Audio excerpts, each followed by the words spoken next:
귀하고 복된 주일입니다.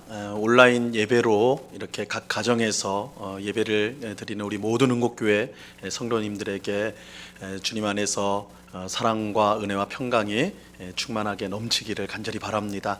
우리가 이제 비록 예배당에 모여서 한 자리에 모여서 예배드리지 못하는 상황에 있지만 이런 시간들을 통해서 또한 하나님을 우리가 더욱더 알아가고 그 사모하는 마음이 커져가는 그런 시간이 될 수 있기를 바랍니다. 우리 쑥스럽겠지만 우리 가족끼리 서로 축복의 인사 한번 같이 나눠볼까요? 사랑합니다, 축복합니다, 그렇게 한번 인사 나눠주시기 바랍니다. 우리 이 시간에 묵도하심으로 12월 13일 주일 오전 예배를 우리 하나님 앞에 드리도록 하겠습니다. 다 같이 묵도하시겠습니다.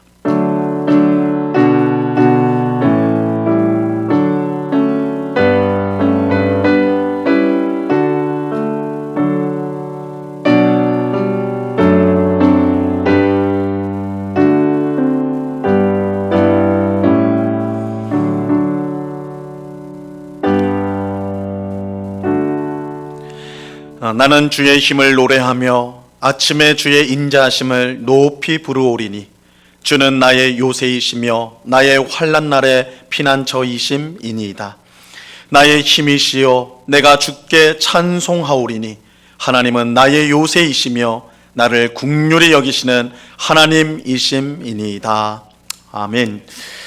참 좋으신 아버지 하나님, 지난 한 주간도 우리를 눈동자와 같이 살펴주시고 오늘 귀하고 복된 주일을 맞아 각 가정에서 함께 가족들이 모여 주일 예배로 하나님께 영광을 돌리게 하시니 참으로 감사합니다. 이 시간 우리가 비록 예배당에 함께 모이지 못하고 각 가정에 있지만 어디에나 계시며 우리와 항상 함께 하시는 하나님께서 영과 진리로 드리는 우리의 예배를 통하여 영광을 받아 주시옵소서. 또한 예배드리는 저희의 심령 가운데 한량없는 은혜와 사랑과 복으로 충만하게 하여 주시옵소서. 우리의 모든 더럽고 추악한 죄악을 십자가 보혈로 깨끗이 씻어 주옵시고 성령으로 충만하게 하셔서 세상의 헛된 마음들을 버리게 하옵시고 하나님의 뜻을 사랑하며 그 뜻에 순종하는 주의 백성다운 삶을 살아가는 저희가 다 되게 도와 주시옵소서. 수고하고 무거운 짐진 자들아 다 내게로 오라. 내가 너희를 쉬게 하리라는 말씀처럼 이 시간 주님 앞에 모든 것을 맡겨드릴 때 하나님이 주시는 참된 안식을 누리는 복된 이 시간 될 수 있도록 은혜 베풀어 주시옵소서. 오늘 예배를 통하여 우리를 만나주시고 은혜 주실 주님께 감사와 찬양을 올려드리오며 예수 그리스도 이름으로 기도드리옵나이다. 아멘. 우리 사도신경으로 우리의 신앙을 한 목소리로 같이 고백합니다. 전능하사 천지를 만드신 하나님 아버지를 내가 믿사오며 그 외아들 우리 주 예수 그리스도를 믿사오니 이는 성령으로 잉태하사 동정녀 마리아에게 나시고 본디오 빌라도에게 고난을 받으사 십자가에 못 박혀 죽으시고 장사한 지 사흘 만에 죽은 자 가운데서 다시 살아나시며 하늘에 오르사 전능하신 하나님 우편에 앉아 계시다가 저리로서 산자와 죽은 자를 심판하러 오시리라. 성령을 믿사오며 거룩한 공회와 성도가 서로 교통하는 것과 죄를 사하여 주시는 것과 몸이 다시 사는 것과 영원히 사는 것을 믿사옵나이다. 아멘. 우리 찬송가 104장을 같이 찬양하도록 하겠습니다.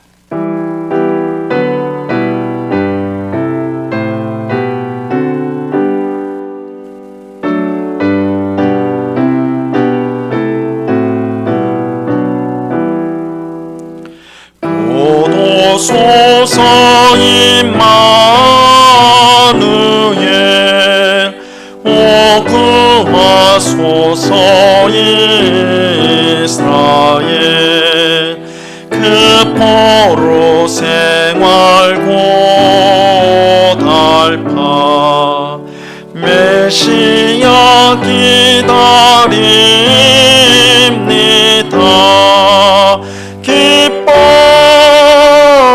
기뻐하라 이스라엘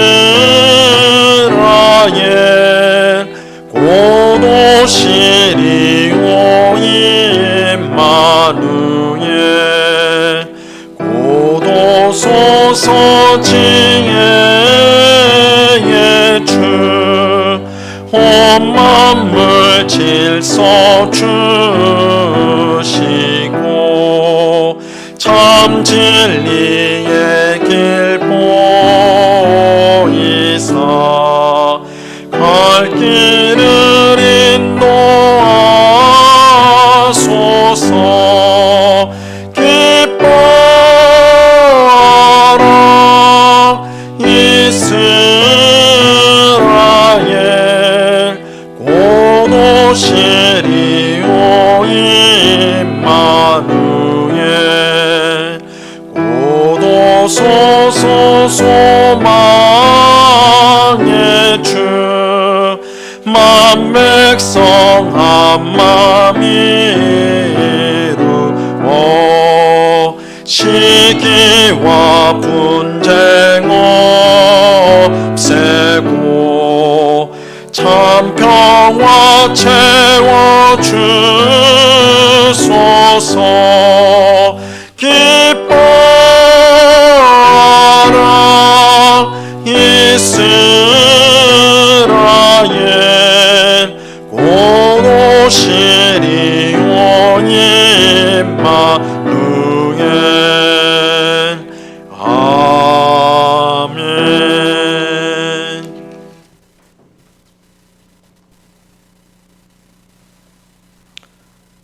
여호와는 너를 지키시는 자라. 여호와께서 내 우편에서 내 그늘이 되시나니 너의 해가 낮의 해가 너를 상치 아니하며 밤의 달도 너를 해치 아니하리로다. 아멘.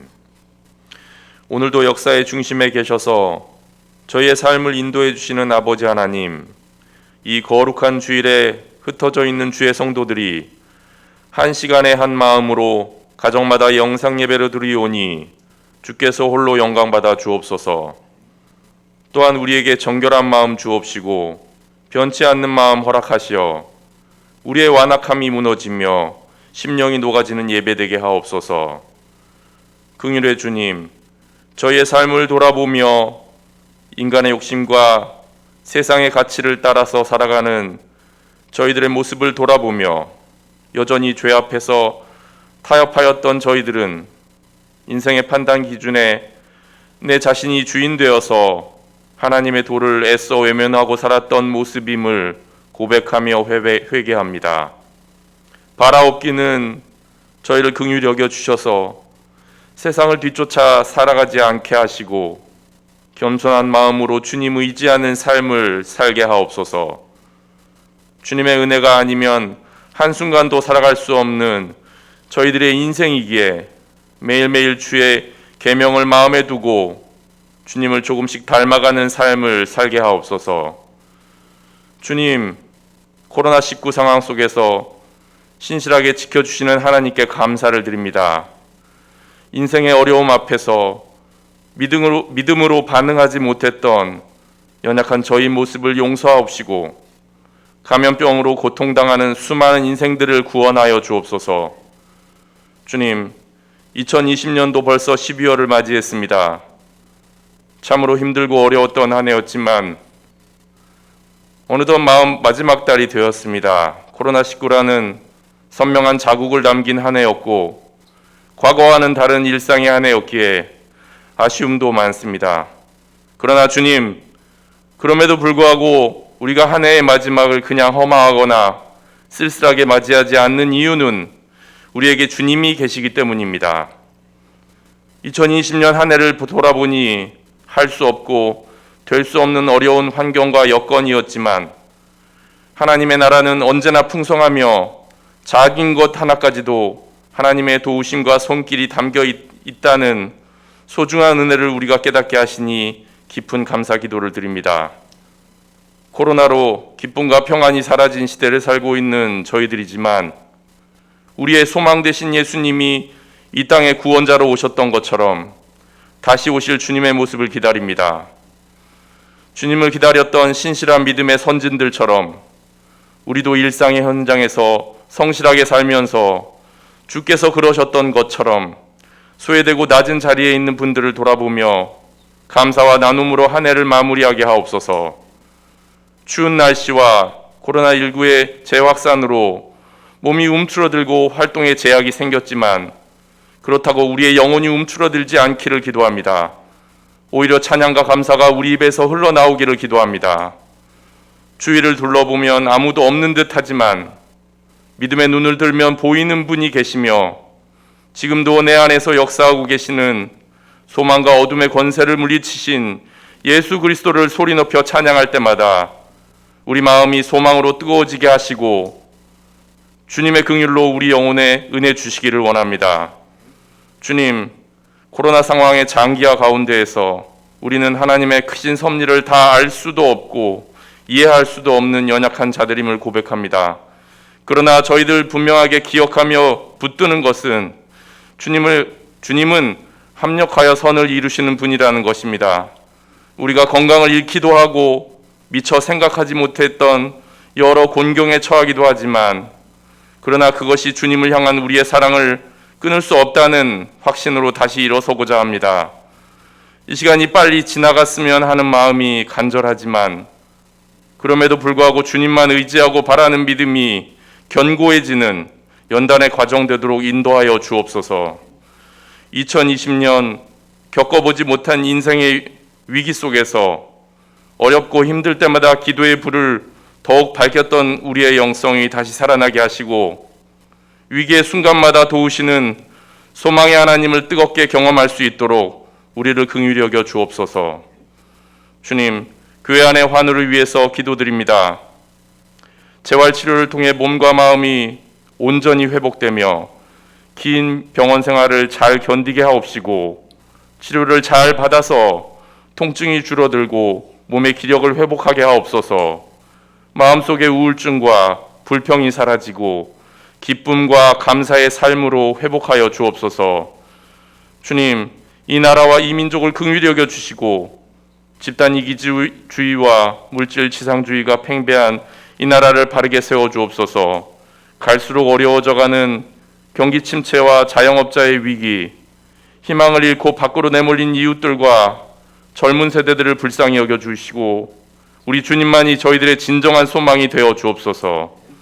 이 시간 말씀 앞으로 나아갑니다. 주님의 말씀만이 우리의 걸음을 견고케 하실 줄 믿습니다.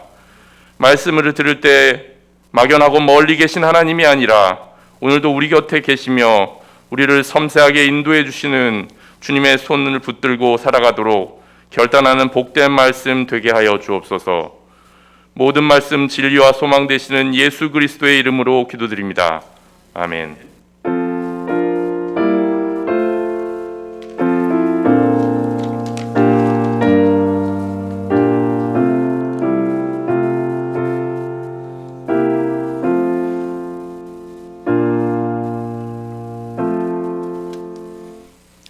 우리 하나님 말씀을 다 같이 보도록 하겠습니다. 신약성경 베드로전서 1장 10절로 12절까지의 말씀을 우리가 다 같이 보도록 하겠습니다. 베드로전서 1장 10절로 12절 말씀입니다.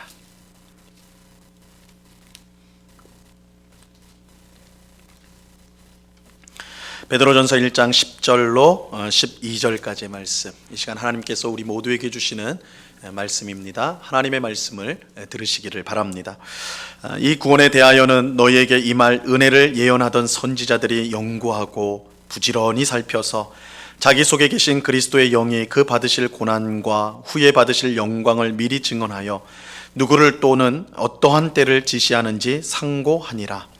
이 섬긴 바가 자기를 위한 것이 아니요 너희를 위한 것임이 계시로 알게 되었으니 이것은 하늘로부터 보내신 성령을 힘입어 복음을 전하는 자들로 이제 너희에게 알린 것이요 천사들도 살펴보기를 원하는 것이니라. 아멘. 주님 안에서 사랑하는 우리 은곡교회의 성도 여러분, 우리가 비록 예배당에 함께 모여서 예배드리지 못하는 상황에 있지만 하나님께서 오늘 예배를 통해서 하나님의 풍성한 은혜와 평강과 복을 내려주실 줄로 믿습니다. 하나님의 사람 다윗이 고백한 것처럼 하나님 안에서 우리의 영혼이 고요하고 평온하기를 젖된 아기가 그의 어머니 품에 있음같게 그렇게 되기를 바랍니다. 비록 코로나19 상황이 엄중하고 우리 앞에 여러 답답하고 힘든 일이 산처럼 쌓여 있다 할지라도 우리가 믿는 하나님은 이 모든 문제보다 크고 전능하신 하나님이십니다. 예수님께서 배를 타고 갈릴리 호수를 지나가실 때 광풍이 불어서 큰 폭풍이 와가지고 큰 파도가 배를 삼키려 하였습니다. 함께 타고 있던 제자들은 당장이라도 죽을 줄 알고 소리를 질렀어요. 하지만 이때 예수님은 주무시고 계셨습니다.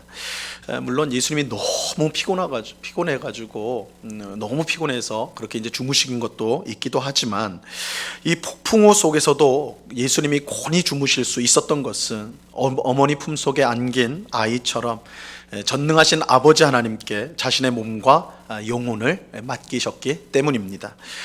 당장 우리의 삶을 위협하는 코로나19가 큰 문제인 것은 사실입니다. 계속해서 조여오는 이 경제적 문제도 우리를 위협하지요.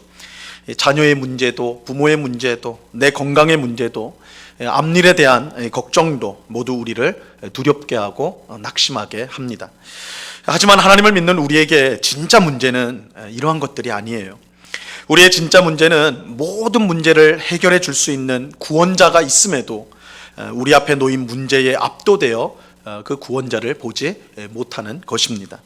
눈앞에 있는 문제만 바라볼 뿐 그 너머에 있는 우리의 구원자를 보지 못하는 것이 진짜 문제입니다. 마치 아람의 군대가 마을을 포위했을 때 그들을 보며 절망에 빠졌던 엘리사의 종과 같습니다. 엘리사의 종은 마을을 포위하고 있는 아람 군대보다 훨씬 더 많은 하나님의 군대가 함께하고 있다는 사실을 보지 못했습니다. 엘리사 선지자가 종의 눈을 열어주시도록 기도할 때에 비로소 그의 눈이 열려서 하나님이 보내신 불말과 불병거를 보게 됐지요. 엘리사의 종이 믿음을 가질 때에 내 문제보다 훨씬 크신 하나님을 볼 수 있게 되었습니다. 여기에 성도의 진짜 문제가 있는 것입니다. 우리의 인생은 문제의 연속이라고 해도 과언이 아닙니다. 코로나19가 없어지면 우리의 앞날은 창창하게 될 것인가? 지금 우리가 그렇게 생각해요. 빨리 코로나19 없어지면 마스크도 안 쓰고 막 사람들도 만나고 다니고 이러면 얼마나 행복할까, 얼마나 좋을까, 우리 그렇게 생각을 해요. 하지만 정말 코로나19만 없어지면 우리의 삶이 정말 좋아지는 걸까? 정말 창창하게 되는 걸까? 코로나19가 없었던 작년만 생각해 봐도 답이 쉽게 나옵니다. 우리는 작년에도 크고 작은 인생의 문제로 그렇게 신음하지 않았습니까? 코로나가 없었을 때도 우리의 인생은 만만치 않았다고요. 우리의 진짜 문제는 우리 앞에 놓인 여러 가지 문제보다 그것을 해결할 수 있는 하나님을 보지 못한다는 것입니다. 엘리사의 종처럼 영적인 눈이 닫힌 것, 그래서 우리의 문제보다 훨씬 크신 하나님을 믿지 못하는 것, 이것이 우리가 풀어야 될 가장 중요한 문제입니다. 만약 우리가 지금의 큰 어려움 속에서 믿음의 눈을 활짝 떠서 구원자이신 하나님을 바라볼 수 있다면 이것보다 더 큰 복은 없을 것입니다. 그러므로 우리는 지금이야말로 우리에게 믿음의 눈을 열어주시도록 우리는 기도해야 합니다. 우리의 문제보다 크신 하나님임을 우리가 믿게 해달라고 믿음을 주시도록 그렇게 간구해야 하는 것입니다. 그럴 때 우리는 폭풍이 치는 바다에서 주무셨던 예수님처럼, 아람 군대가 포위했을 때도 전혀 두려움이 없었던 엘리사처럼, 엄마 품에 안긴 젖된 아기처럼 고요하고 잠잠히 하나님이 주신 평강을 누릴 수가 있게 될 것입니다. 저는 오늘 온라인으로 예배하는 우리 모든 응곡교회 성도들에게 이 은혜가 임하기를 간절히 바랍니다. 하나님께서 우리 모두의 영적인 눈을 활짝 열어주시기를 간절히 바랍니다. 우리 앞에 놓인 문제보다 하나님의 크심을 분명히 아는 그런 믿음 주시기를 간절히 바랍니다. 그래서 지금의 모든 어려움을 잘 극복해가며 위기를 통해서 오히려 큰 은혜와 복을 받아 누리는 우리가 될 수 있기를 간절히 축원합니다. 우리는 주일마다 이 베드로전서 말씀을 살펴보고 있습니다. 이 베드로전서가 우리에게 던지는 가장 중요한 질문이 있다고 그랬어요. 성도는 누구인가? 하나님을 믿는 우리는 누구인가? 우리가 이 질문을 항상 가지고 이 베드로전서를 봐야 된다고 말씀을 드렸습니다. 여러분, 자신이 누구인지를 아는 게 정말 중요해요. 내가 누군지를 아는 게 정말 중요합니다. 아이들이 읽는 동화 중에 미운 오리 새끼라고 유명한 동화가 있죠. 거기에 보면 왕따를 당하는 한 오리 한 마리가 나옵니다. 오리 새끼가 나와요. 왕따를 당하는, 친구들에게 또 형제들에게 왕따를 당하는 오리가 나오는데, 왜 왕따를 당했느냐? 생김새가 너무 달랐어요. 생김새가 너무 특별했어요. 그래서 자기 형제들도 그렇고 친구들을 봐도 자기 모양이랑 너무너무 다른 거예요. 그래서 미운 오리 새끼가 되는 거예요. 그런데 이제 동화 끝에 보면, 이제 결말에 보면 왕따를 당했던 이 미운 오리가 왜 다른 오리들과 생김새가 달랐는지 그 이유가 나오지요. 그 이유가 무엇입니까? 미운 오리가 사실은 오리가 아니라 뭐였어요? 백조였어요. 백조. 그러니까 오리의 기준으로 보면 백조는 그 생김새가 너무 다르니까 미워 보일 수가 있는 거예요. 오리의 기준으로 보면 백조는 미워 보여요. 하지만 백조를 오리의 기준으로 볼 이유가 전혀 없지요. 백조가 왕따를 당한 것은 자신이 백조인지 몰랐기 때문입니다. 자신이 누구인지 몰랐기 때문에 당하지 않아도 될 어려움을 당했던 것이 있죠. 이 베드로전서가 우리에게 주는 교훈도 다르지 않아요. 하나님을 믿는 성도인 우리는 자신이 누구인지를 분명히 알아야 됩니다. 우리가 누구인지 모르고 이 세상을 살면 미운 오리 새끼처럼 혼란을 겪게 돼요. 하나님을 믿는 성도는 이 세상 사람들과 분명 다릅니다. 성도는 세상 사람들과 분명 달라요. 그렇기에 세상 사람들의 기준으로 우리를 보면, 우리 자신을 보면 우리는 미운 오리 새끼가 될 수밖에 없어요. 그런 신세가 될 수밖에 없어요.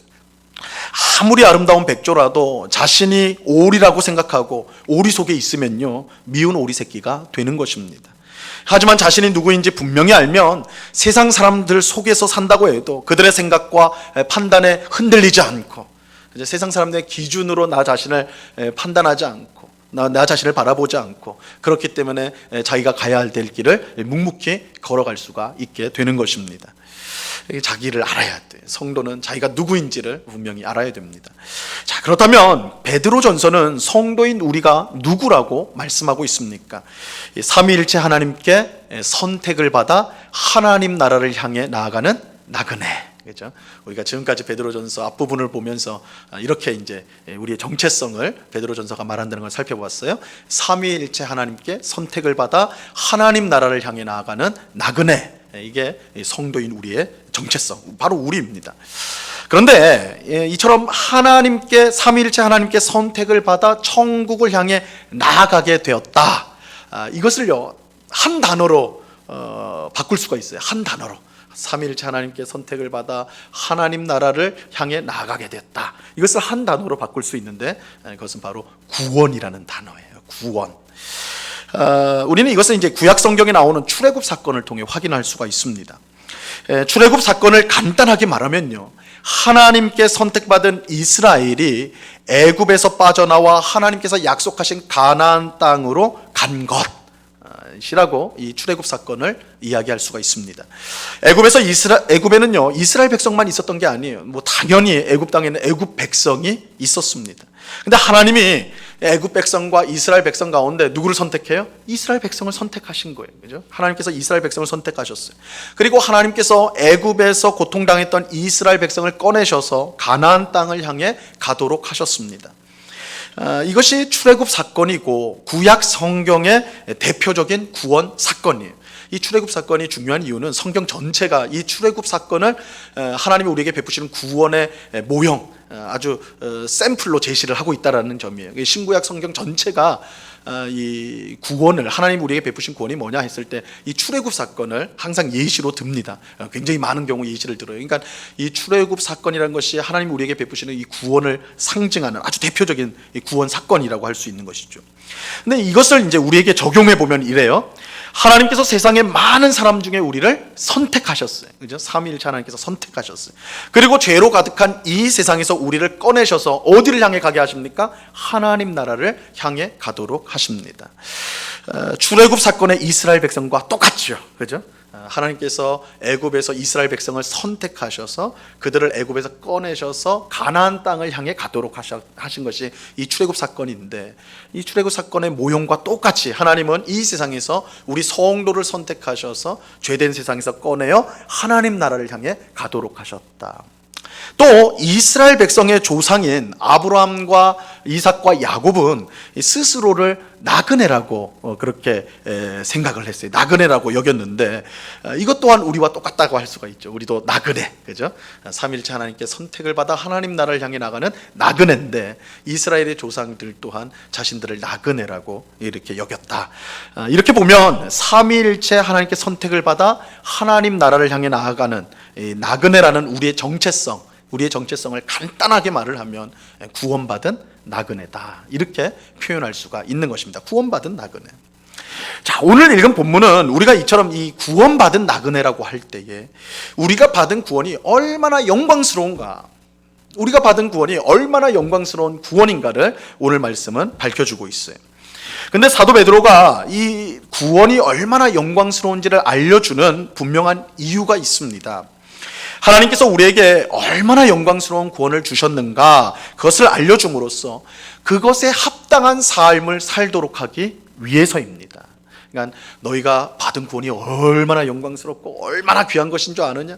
그렇다면 너희가 어떻게 살아야 되겠느냐? 이 말 하고 싶어서 베드로가 오늘 이 우리가 받은 구원의 영광스러움을 알려주고 있다라는 거예요. 여러분, 사람이요, 어떤 옷을 입었느냐에 따라서 그 마음가짐과 행동이 달라져요. 예비군 훈련에 다녀온 우리 이제 남자 성도님들은 이것을 잘 이해할 거예요. 평소에는요, 양복을 쫙 차려입은 아주 매너 좋은 신사인데, 분명 신사인데, 그 사람이 이제 예비군 훈련 가려고 예비군 옷을 탁 입잖아요. 군복을 탁 입잖아요. 그러면 행동이 180도 달라져요. 예비군 옷을 입으면요, 아무데나 가서 누워요. 아무데나, 뭐 벤치에만 누는 게 아니라 땅바닥에서도 누워요. 저도 봤어요. 그냥 옷 입으면 그냥 아무데나 누워요. 좀 더 지저분한 얘기하면 아무데나 노상방뇨를 해요. 부끄러움이 없어요. 군복을 입혀놓으면 완전히 달라져요. 여러분, 5,000원짜리 티셔츠를 입으면 어떻습니까? 5,000원짜리, 시장에서 5,000원 주고 산 티셔츠를 입어요. 그러면 어때요? 그냥 편하게 입죠. 막 입어요. 티에 뭐가 묻거나 아니면 뭐에 걸려가지고 찢어지거나 별로 신경 쓰지 않아요. 그냥 이거 입다가 그냥 버려버리고 새로 사면 되니까, 그렇죠? 이 5,000원짜리 티셔츠를 입으면 그렇게 편하게 행동을 해요. 근데 500만 원짜리 티셔츠를 입었다고 생각해 보세요. 명품 500만 원짜리 티셔츠, 뭐 이태리 장인이 만든 이런 명품 티셔츠를 입었다. 그럼 여러분 어떻겠어요? 거의 입지도 못할 거예요. 사실은 밖에 나가면 이거 어떻게 될까 겁나가지고 그러니까 집안에서만 좀 입어보고 거울 한번 보고 명품은 명품이구나, 뭐 이 정도겠죠. 만약에 입고 나가야 될 일이 있어가지고 나간다면 어떻게 하겠습니까? 이거 뭐라도 튀길까봐, 그죠? 혹시 찢어지기라도 할까봐 얼마나 조심스럽게 행동하겠느냐고요, 그죠? 달라져요. 그러니까 어떤 옷을 입느냐에 따라서 사람의 마음가짐과 행동이 달라지게 되어 있습니다. 사도 베드로가 우리가 받은 구원이 얼마나 영광스러운지를 지금 설명하는 이유도 이와 같습니다. 우리가 받은 구원이 얼마나 영광스럽고 귀한 것인 건 알 때 우리는 받은 구원에 합당한 삶을 살려고 힘쓰게 될 것이에요. 하지만 우리가 받은 구원을 값싼 것으로 여긴다면, 그냥 뭐 아무렇지 않게 그냥 뭐 길거리 가다가 주순 것처럼 그렇게 구원을 여긴다면, 값싼 것으로 여긴다면 그 구원은 우리의 삶에 어떠한 영향도 끼치지 못할 것입니다. 세상 사람들이 우리의 구원을 조롱하는 이유가 여기에 있지요. 세상 사람들은 우리가 받은 구원을 영광스럽고 귀한 것으로 전혀 생각하지 않아요. 오히려 싸구려 물건처럼 무시합니다. 세상 사람들이 그렇게 생각하는 것은 우리가 받은 구원이 무엇인지, 그 내용이 무엇인지를 모르기 때문에 그런 것은 그렇지요. 하지만 더 심각한 이유는, 그들이 그렇게 생각하는, 그렇게 여기는 더 심각한 이유는 세상 사람들이 볼 때 구원이 싸구려 물건인 것처럼 보이도록 우리가 행동했기 때문에 그래요. 사실 우리 탓이 더 커요. 우리 탓이. 우리는 구원을 받았다고 입으로는 말하면서 우리의 삶은 세상 사람들의 삶과 전혀 다르지 않아요. 세상 사람들처럼 똑같이 돈을 최고로 여겨요. 그죠? 돈을 최고로 여겨요. 그래서 손해를 보려고 하지 않고 길을 써요. 그래서 교회를 오래, 신앙생활을 오래 한 분들도 시장 가가지고 500원 깎으려고 막 소리 지르고, 그죠? 큰 소리 하고 자기가 손해 보려고 하지 않아요. 세상의 영광을 똑같이 추구하고 허영에 빠져서 살아요.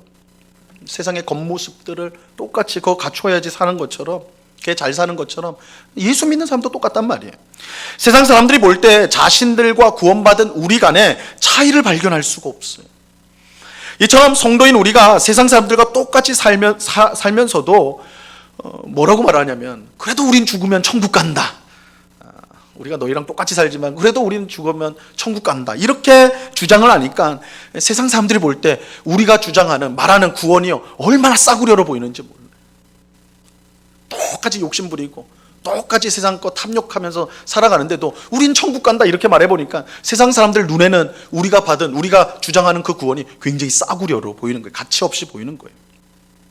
그래서 어떤 사람들은 니네가 말하는 천국은 내가 가라고 해도 가지 않겠다, 이렇게 말하는 사람 봤어요. 그렇게 말을 해요. 그 가치를 느끼질 못하는 거예요. 그게 참으로 씁쓸하죠. 우리의 삶이 세상 사람들 앞에 있는 구원의 문을 닫아버리는 일이 일어나는 것입니다. 베드로는 지금 우리가 받은 구원이 얼마나 영광스럽고 귀한 것인가를 설명함으로써 우리가 그 구원에 합당한 삶을 살도록 우리를 이끄는 것입니다. 그러므로 우리는 구원이 이처럼 영광스럽고 귀한 것이구나 하는 지식을 얻는 것으로 만족해서는 안 되고, 오늘 본문을 통해서 야, 우리의 구원이라는 게 이렇게 영광스럽구나, 값진 것이구나, 그렇게 생각하는 것으로 그치면 안 되고, 그 귀한 구원, 그 영광스러운 구원을 우리가 받았으니 그 구원에 합당한 삶을 우리가 살아야 되겠구나, 살아야 하는구나, 그렇게 다짐하고 소망을 해야 하는 것입니다. 자, 그러면 우리에게 주신 구원이 얼마나 영광스러운가, 오늘 베드로가 이제 그걸 말하고 있는데 그 내용을 우리가 이제 살펴보겠습니다. 자, 오늘 본문 10절과 11절 말씀을 보세요. 10절과 11절. 이 구원에 대하여는 너희에게 임할 은혜를 예언하던 선지자들이 연구하고 부지런히 살펴서 자기 속에 계신 그리스도의 영이 그 받으실 고난과 후에 받으실 영광을 미리 증언하여 누구를 또는 어떠한 때를 지시하는지 상고하니라. 우리가 받은 구원은 참으로 영광스럽습니다. 왜냐하면 구약 시대의 선지자들, 하나님의 사람들인 이 선지자들이 그토록 간절히 연구하고 살피면서 보기를 바랬던 것이기 때문입니다. 하지만 그들은 보지 못했어요. 구약에 하나님이 보낸 하나님의 사람들, 선지자들이요, 그토록 보기 원했어요. 구원에 대해서, 하나님 베푸신 구원에 대해서 연구도 하고 살펴도 보고 그리고 그 구원을 주시도록 기도도 하면서 그렇게 보기를 소망했던 것인데 그들은 보지를 못했다는 거예요. 여러분, 구약시대 선지자들이 예수님 보기를 얼마나 간절히 원했는지 모릅니다. 물론 구약 성경에는 예수님이라는 이름이 나오지는 않아요. 예수라는 이름이 나오지는 않습니다. 하지만 선지자들은 예수라는 이름은 알지 못했지만 하나님이 보내실 구원자 보기를 간절히 바랬습니다.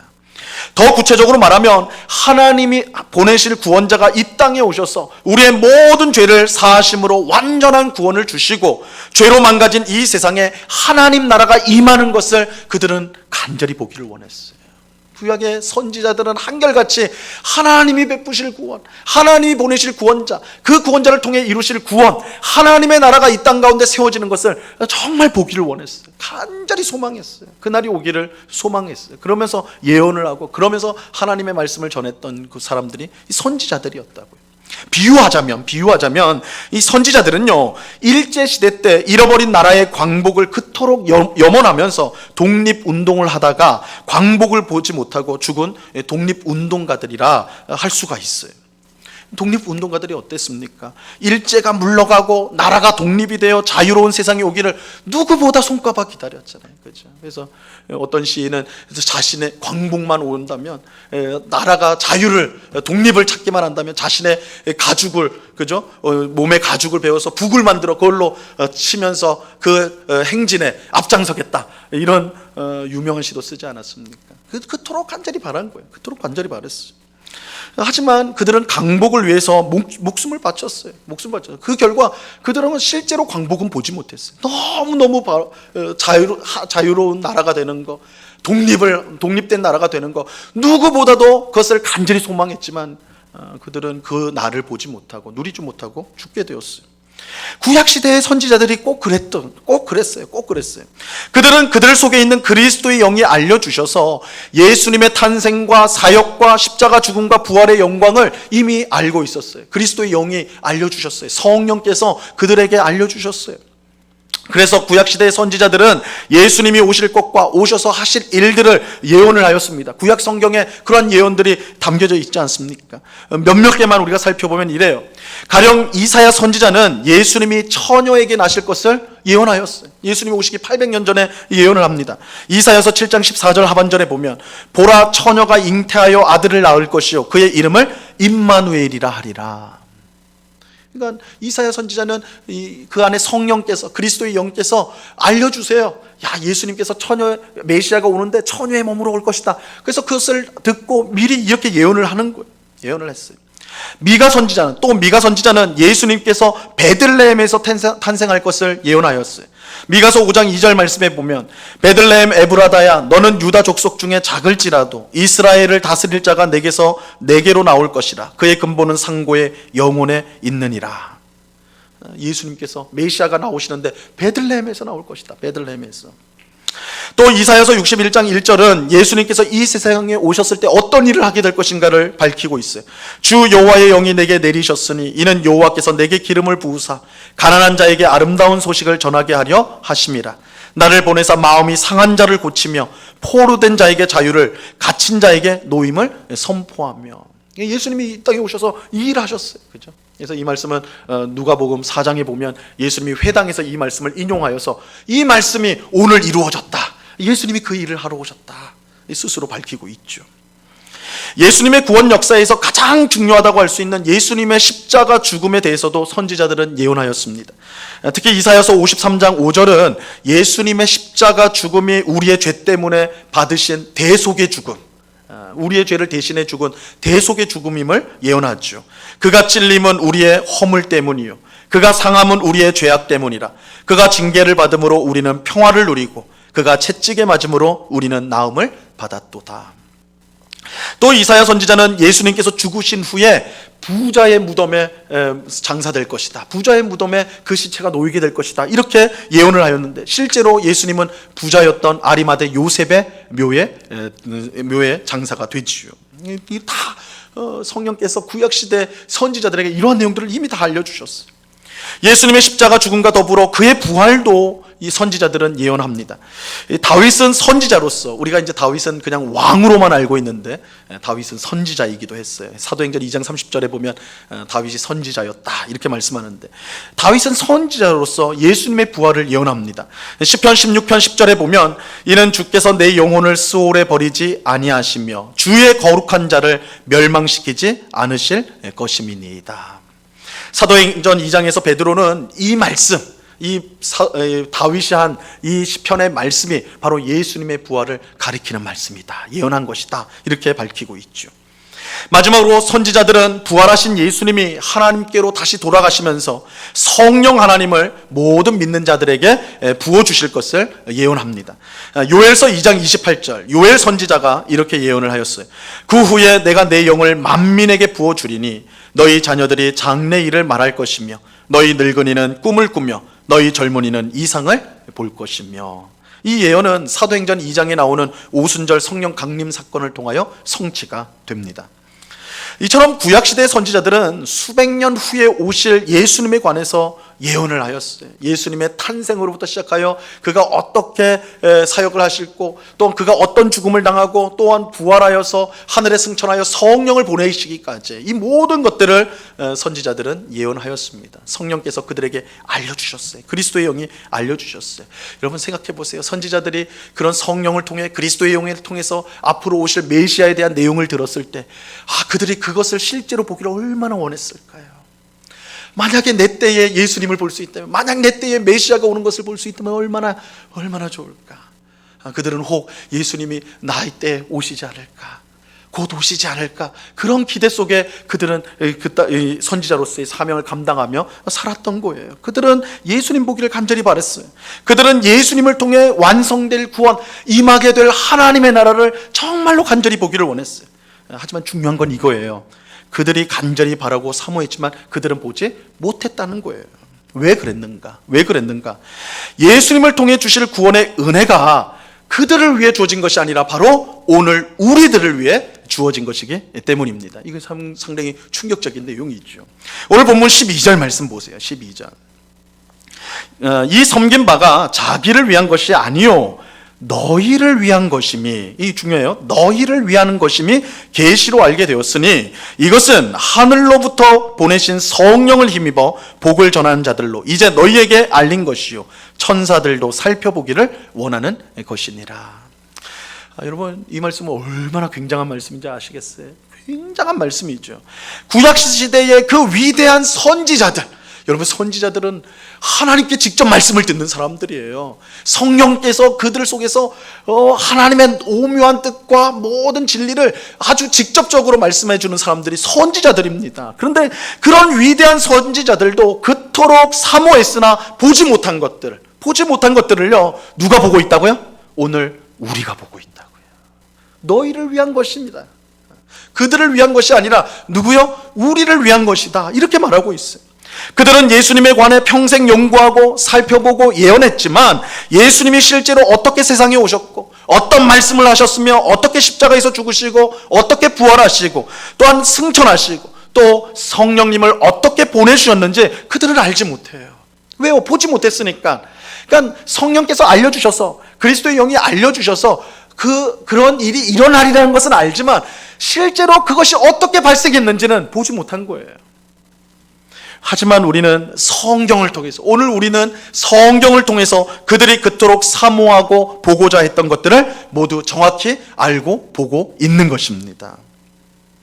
나라의 광복을 그토록 보고 싶어 했던 독립운동가들이 결국 보지 못했던 그 자유로운 나라를 우리가 지금 실제로 살아가고 있는 것과 같은 것이죠. 우리는 너무 당연히 여기죠. 우리나라, 대한민국이라는 것, 그리고 내가 원하는 곳으로 이동을 하고 내가 원하는 일을 하고, 너무 당연하잖아요. 너무 당연하죠. 하지만 불과 70년 전, 80년 전에 있었던 우리 독립운동가들은 그런 나라, 지금 우리가 누리고 아무렇지 않게 누리고 있는 이 자유, 그것을 그토록 바래가지고 자신의 생명을 바쳤죠. 그럼에도 불구하고 그들은 누리질 못했어요. 근데 오늘 우리들은 그것을 마음껏 누리고 있는 거예요. 선지자들이 그토록 바랬던 그 구원 사건, 그토록 보고자 했던 예수님, 그토록 보고자 했던 하나님의 나라의 영광을 그들은 보질 못했어요. 그러나 오늘 우리들은 성경을 통해 그것을 분명히 알고, 그 내용을 분명히 알고 분명히 믿고 분명히 누리며 살아가고 있는 것입니다. 얼마나 위대한 것인가. 그래서 지금 사도 베드로가 강조하는 게 이거예요. 오늘 우리가 받은 구원이 얼마나 놀라운 것이냐, 얼마나 놀라운 것이냐. 사실은 우리는 너무 당연하게 여기는데, 내가 예수님 믿으니까 구원받았지, 너무 당연하게 여기는데, 선지자들, 구약 선지자들로 하고 우리하고 비교해 보면 우리는 정말 말할 수 없는 놀라운 영광을 누리고 있다는 거예요. 구원의 영광을 누리고 있다라는 거예요. 그런데요, 오늘 말씀은 더 충격적이게도 구약의 위대한 선지자들만이 아니에요. 12절 끝부분에 보면요, 누구까지 등장하게 되면 천사들, 그죠? 천사들도 살펴보기를 원하는 것이다, 이렇게 말하고 있어요. 예수님을 통해 우리에게 주신 구원은 하늘의 천사들조차도 보기를 원했던 것이다. 천사들에게도 가려져 있던 것이라. 근데 그게 오늘 우리에게 환하게 드러났다는 거예요. 여러분, 우리가 받은 구원이 이처럼 엄청나다는 것을 알고 계셨습니까? 베드로가 오늘 말씀을 통해 그걸 들추는 거예요. 우리가 사실은 너무 당연하게 여기는 건데 당연하게 여길 수 없는 거라는 거예요. 너무너무 위대한 것이다. 구약의 그 위대한 선지자들, 심지어 천사들조차도 보지 못했던 것을 우리는 보고, 듣지 못했던 것을 우리는 듣고 있다. 너희가 받은 구원이 그만큼 영광스럽고 그만큼 복된 것이다, 이걸 강조하고 있는 것입니다. 하지만 이것은 단순히 우리는 참으로 행운의 사람들이다, 우리도 구약시대에 태어났다면, 우리도 전에 태어났다면 우리도 보지 못했을 텐데 우리는 지금 태어나가지고 이렇게 보는구나, 참 우리는 행운의 사람들이다, 이걸 말하는 것이 결코 아닙니다. 그걸 말하려는 게 아니에요. 우리가 받은 구원이 그만큼 영광스럽고 귀하다라는 것을 강조하기 위함이에요. 베드로는 그렇게 강조하고 있어요. 그 영광스럽고 귀한 구원을 오늘 우리에게 주셨다. 베드로는 이렇게 말하면서 이제 정말 하고 싶은 말을 해요. 이렇게 묻습니다. 이처럼 영광스럽고 귀한 구원을 받은 우리는 이제 어떻게 살아야 마땅한가? 이게 이제 우리 다음 시간에 우리 이제 13절 이후부터 살펴볼 내용이에요. 13절 이후의 내용을 이제 우리가 어떻게 살아야 되는가를 설명하기 전에 사도 베드로는 우리가 얼마나 영광스럽고 귀한 구원을 받았는가 이걸 먼저 밝히고 있는 거예요. 그러면서 이 질문을 하는 거예요. 너희가 받은 구원이 그만큼 위대한 구원인데, 그만큼 영광스러운 구원인데 너희 어떻게 살아야 되겠니? 너희가 어떻게 살아야 되겠느냐? 선지자들도 천사도 누리지 못한 구원을 받은 우리는 과연 하나님 앞에서 어떻게 사는 것이 마땅한가? 이 질문을 우리에게 주고 있는 거예요. 이 세상 사람들처럼 그저 그 마음의 욕심을 따라 살아도 괜찮은가? 적당히 신앙생활하다가 천국에 가면 되는가? 이토록 영광스러운 구원을 받은 우리는 마땅히 어떻게 살아야 하는가? 베드로는 오늘 우리에게 질문하고 있는 거예요. 우리가 선지자들도 천사들도 알기를 원했고 보기를 원했던 그 영광스러운 그 귀한 구원을 우리는 받았는데, 그런 우리는 어떻게 살아야 하는가? 이것이 사도 베드로가 오늘 우리의 구원이 영광스럽다고 설명하면서 우리에게 주고자 하는 질문인 것입니다. 우리는 예수님을 믿음으로 그 안에 있는 하나님의 놀라운 구원의 은혜를 모두 받아 누리고 있습니다.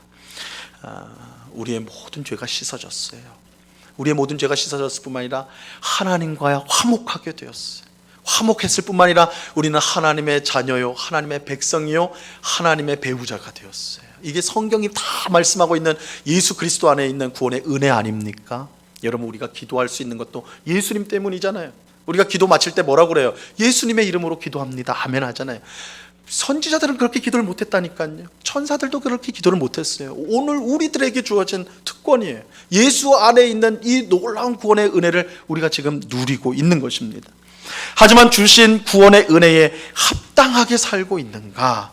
그것은 우리가 생각을 해봐야 되는 거예요. 우리가 생각해 봐야 돼요.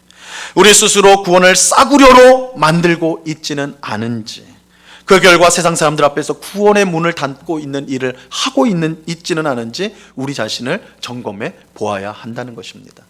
여러분, 이게 성경에 어떻게 접근을 하고 있는가를 한번 잘 보셔야 돼요. 성경은 우리에게 너희 이렇게 살아야 돼, 이렇게 하면 안 돼, 이렇게 한 다음에 너희가 이거 다 잘 지키면 구원받아, 이렇게 설명하지 않아요.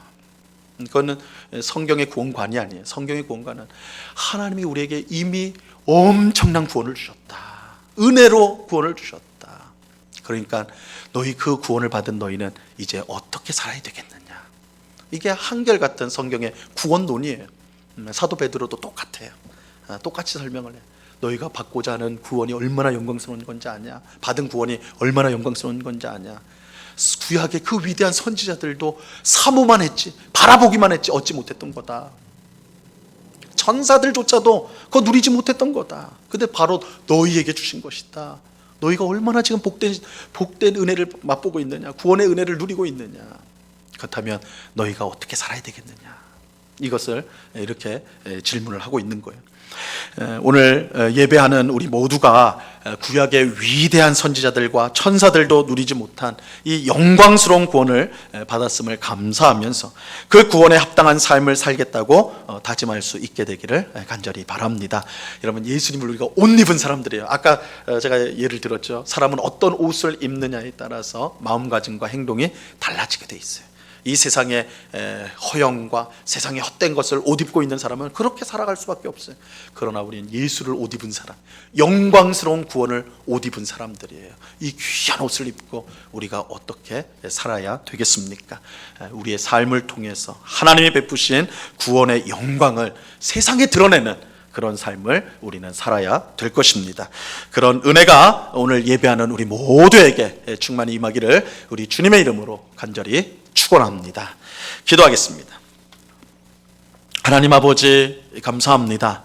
하나님께서 우리에게 참으로 영광스러운 가장 귀한 구원을 주셨습니다. 얼마나 영광스러운지 구약시대의 선지자들조차도 그저 알기만 하고 바라보기만 했던 것, 누리지 못했던 것, 그것을 우리는 지금 받아 누리고 있습니다. 천사들조차도 살펴보기를 원했던 것을 우리는 실제로 누리며 살아가고 있습니다. 이 귀한 구원을 받았사오니 이 구원에 합당한 삶을 살아가는 저희가 되게 하여 주시옵소서. 이 놀라운 영광스러운 구원에 합당한 삶을 통하여 하나님께 영광 돌리고 많은 사람들에게 하나님의 구원의 빛을 비추는 저희의 삶이 되게 하여 주시옵소서. 주님, 얼마나 많은 경우 우리는 받은 구원에 합당하지 못하게 이 세상 사람들처럼 무분별하게 살아갈 때가 많은지요. 우리 자신을 돌아보면서 우리가 받은 구원, 우리가 받은 은혜가 얼마나 값진지를 분명히 깨닫고 거기에 합당하게 생활하는, 그래서 하나님의 영광을 세상 가운데 드러내는 그런 복된 삶으로 살아가는 저희 모두가 될 수 있도록 은혜 베풀어 주시옵소서. 감사와 찬양을 주께 드리오며 예수 그리스도의 이름으로 기도드리옵나이다. 아멘. 교회 소식을 전하도록 하겠습니다. 우리 지난주에는 조정희 우리 성도님이 새로 교회에 등록하여서 우리 은곡교회 가족이 되었습니다. 사여전도에 이렇게 소속이 됩니다. 위에서 신앙생활 잘 할 수 있도록 기도해 주시기를 부탁을 드립니다.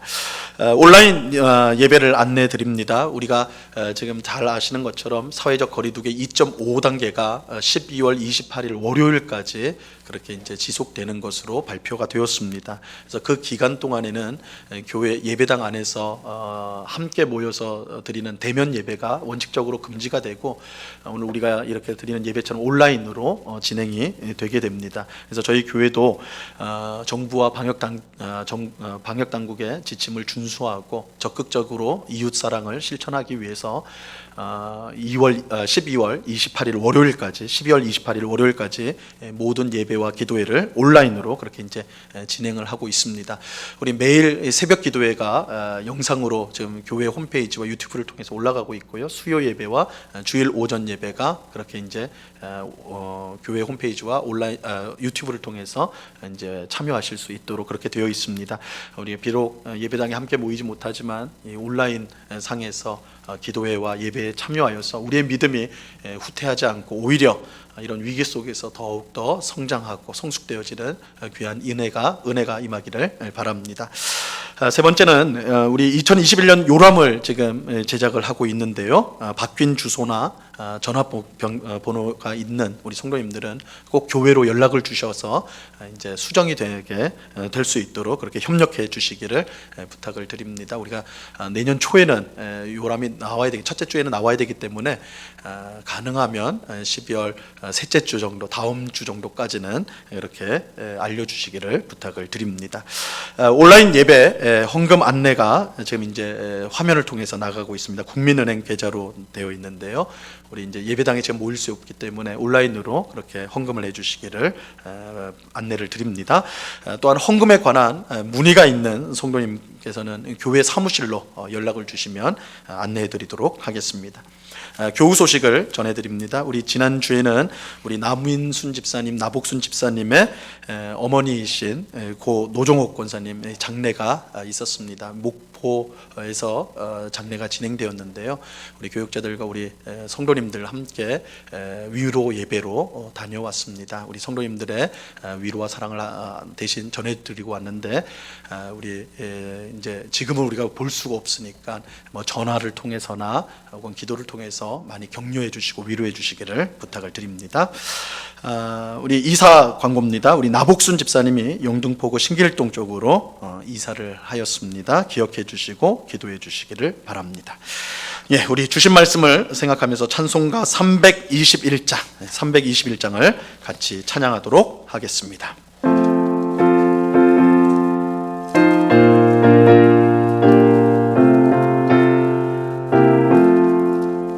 날 대속하신 예수께 내 생명 모두 드리니 늘 진실하게 하소서. 내 구주 예수여 나 구주 위에 살리라. 내 기쁨 한량 없으니 내 갈 길 인도하소서. 도와소서. 내 구주 예수여, 날 구원하신 예수를 일평생 의지하오니 날 영접하여 주소서. 내 구주 예수여, 나 구주 위에 살리라. 내 기쁨 한량없으니 내 갈 길인 놓아소서. 내 구주 예수여, 주 십자가에 달리사 날 자유하게 했으니 내 몸과 마음을 주 위에 다스게 하소서. 나 구주 위에 살리라. 내 기쁨 한량없으니 내 갈 길인 도와소서. 내 구주 예수여. 아멘. 기도하겠습니다. 하나님 아버지 감사합니다. 언제나 우리와 함께 하시는 하나님 찬양합니다. 우리가 어려움 가운데, 곤란 가운데, 깊은 수렁 가운데 빠져 있을지라도 주께서 우리를 거기서 건져내어 든든한 반석 위에 늘 세우시는 줄로 믿습니다. 우리의 선한 목자 되신 하나님께서 우리를 지키심에 우리가 두려워할 것이 없음을 믿고 날마다 감사하면서 살아가는 저희들이 다 될 수 있도록 꼭 붙잡아 주시옵소서. 하나님 베푸신 은혜에 감사하여서 이 시간 여러 명목의 헌금을 주님 앞에 드립니다. 하나님 기쁘게 받아 주시옵소서.